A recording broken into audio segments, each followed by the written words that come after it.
Hello dear students, magnetic effect of current की next problem है।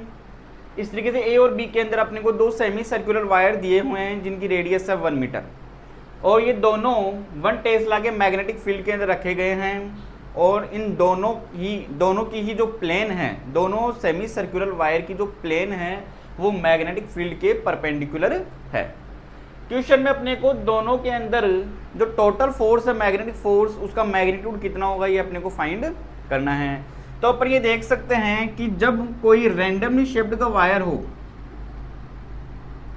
तो इस वायर के कारण magnetic force I equals to कितना, F इक्वल्स टू कितना होगा, I dl d।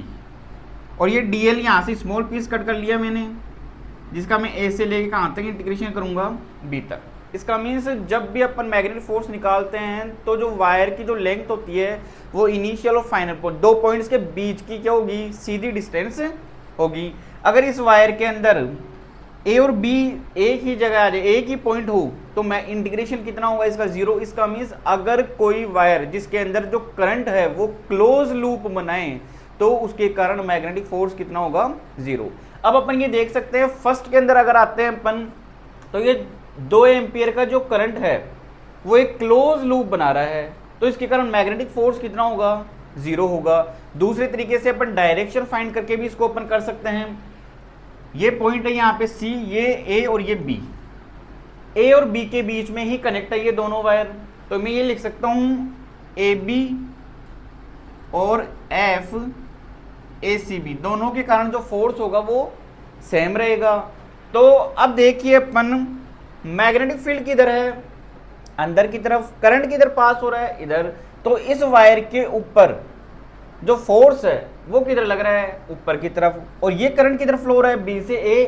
तो इसके अंदर मैग्नेटिक फील्ड तो किधर, इनवर्ड, करंट किधर, इस तरीके से हो गया। फोर्स किधर लगा, नीचे की तरफ। इसका मीन्स इसके ऊपर फोर्स किधर लगेगा, नीचे। ये ऊपर की तरफ हुआ, ये नीचे की तरफ हुआ, और दोनों की वैल्यू सेम है। इसका मीन्स फर्स्ट के अंदर नेट फोर्स है वो कितना निकल के आएगा, 0।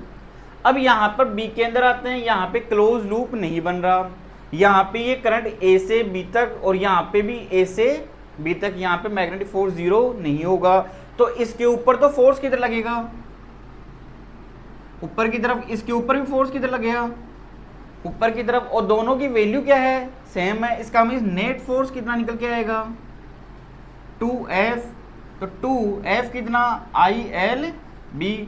तो नेट फोर्स की वैल्यू अपने पास में निकल के आ गई 2, I कितना है, 2 एम्पियर।